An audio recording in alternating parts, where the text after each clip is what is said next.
కార్తీక మాసం శైవులకు విష్ణు భక్తులకు అత్యంత ముఖ్యమైనది.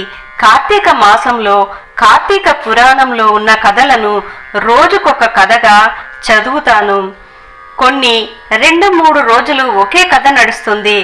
ఎందరో భక్తులు కార్తీక మాసంలో తెలుసో తెలియక చేసిన వ్రత విధానం వల్ల వాళ్ళు ఎటువంటి లోకాలకు వెళ్ళారన్నది కథల సారాంశంగా ఉంటాయి. కార్తీక పురాణము 2వ అధ్యాయము సోమవార వ్రత మహిమ.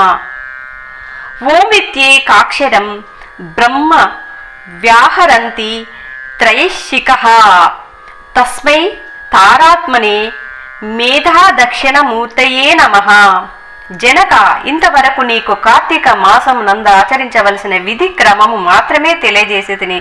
కార్తీక మాసంలో సోమవార వ్రతమునకు ప్రత్యేక ప్రాముఖ్యము కలదు.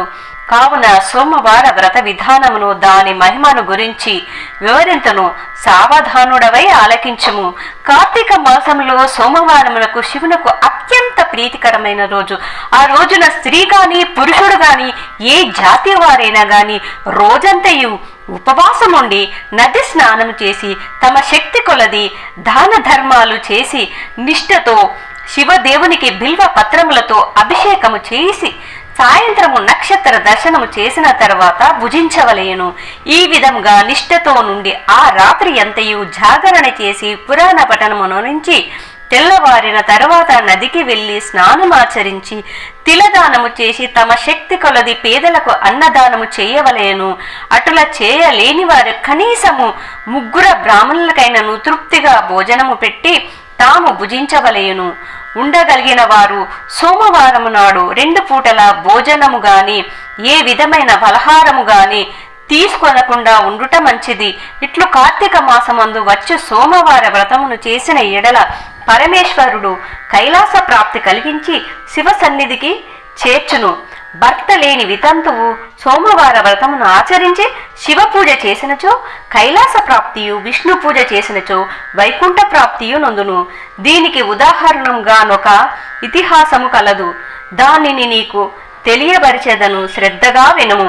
కార్తీక సోమవారం ఫలముచే కుక్క కైలాసము చేరుట.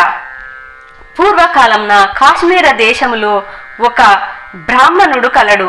అతడు పురోహితుడు వృత్తిని చేపట్టి తన కుటుంబంను పోషించుకుంటూ ఉండెను. అతనికి చాలా దినములకు ఒక కుమార్తె కలిగెను. ఆమె పేరు స్వతంత్ర నిష్ఠూరి. తండ్రి ఆమెను సౌరాష్ట్ర దేశీయుడగు మిత్రశర్మయ్యను సద్బ్రాహ్మణ యువకునకి ఇచ్చి పెళ్లి చేసెను. ఆ బ్రాహ్మణ యువకుడు 4 వేదములు శాస్త్రములు అభ్యసించిన వాడైనందున సదాచార పారాయణుడై ఉండెను.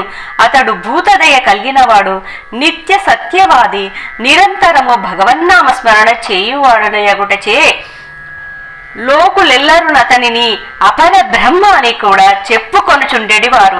ఇటువంటి ఉత్తమ పురుషుని భార్యగు నిష్ఠూరి యవ్వన గర్వంతో కన్ను మిన్ను గానక పెద్దలను దూషించుచు అత్తమామలను భర్తను తిట్టుచు కొట్టుచు రక్కుచు పరపురుష సాంగత్యము గలదై వ్యభచారిణి అయి తన ప్రియుల తెచ్చిన తినుబండారములు, బట్టలు, పువ్వులు ధరించుచు దుష్టురాలై తిరుగుచుండగా వంశమునకు అప్రతిష్ట తెచ్చుచున్నదని అత్తామామలు ఆమెను తమ ఇంటి నుండి వెడలగొట్టిరి. కాని శాంతస్వరూపుడైన ఆమె భర్త మాత్రం ఆమె యందు అభిమానము పోక ఆమె ఎంతట నీచ కార్యములు చేసినను సహించి చీ పొమ్మనక విడువక ఆమె తోడనే కాపురం చేయుచుండెను.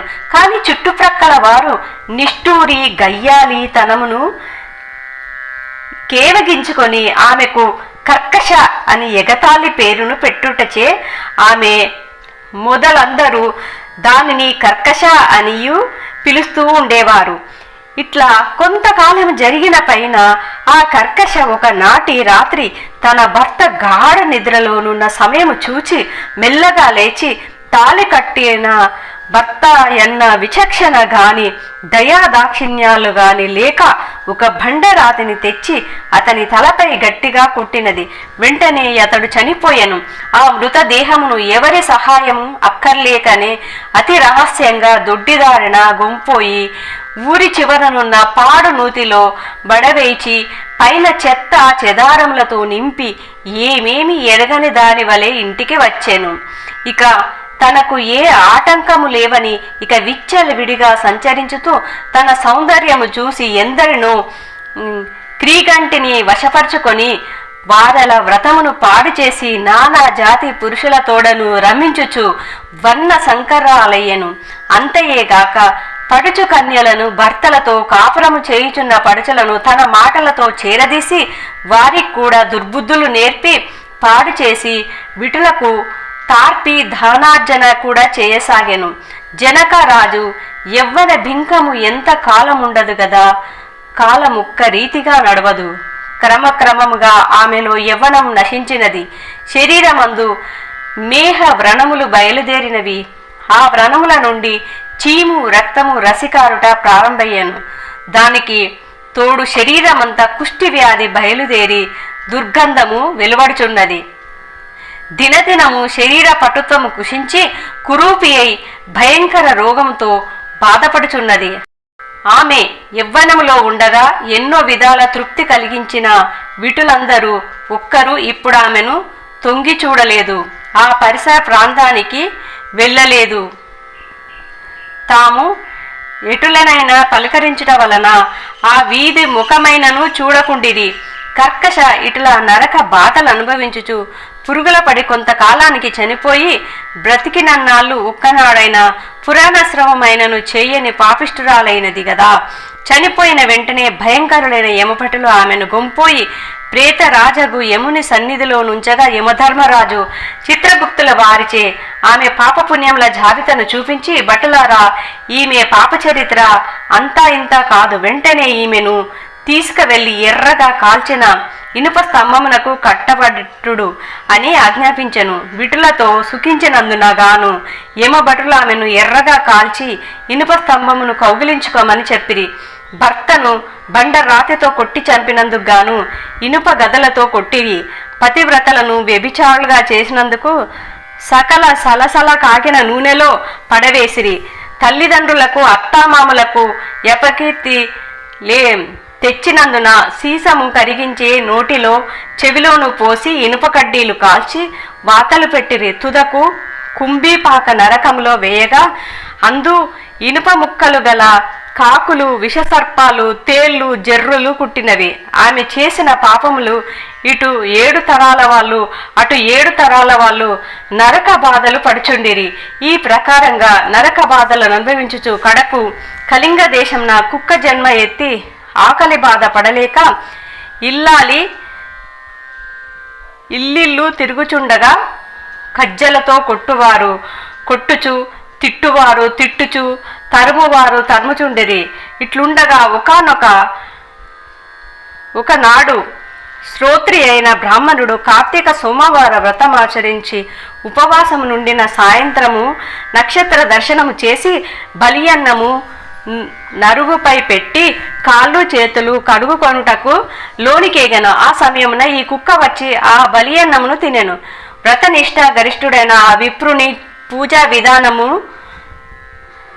జరిపించిన బలియన్న మగుట చేతను ఆ రోజు కార్తీక మాస సోమవార మగుట వలన ఆ కుక్క ఆ రోజంతయు ఉపవాసంతో ఉండుట వలన శివ పూజ పవిత్ర స్థానమైన ఆ ఇంట దొరికిన ప్రసాదము తినుట వలను ఆ శునకమునకు జన్మాంతర అజ్ఞాన ఉద్భవించెను. వెంటనే ఆ శునకము విప్రకులోత్తమ, నన్ను కాపాడుము అని మొరపెట్టుకొనెను. ఆ మాటలు బ్రాహ్మణుడు ఆలకించి బయటకు వచ్చి చూడగా కుక్క తప్ప అన్యులెవరూ లేనందున లోనికేగను. మరల రక్షింపుము రక్షింపుము అని కేకలు వినబడను.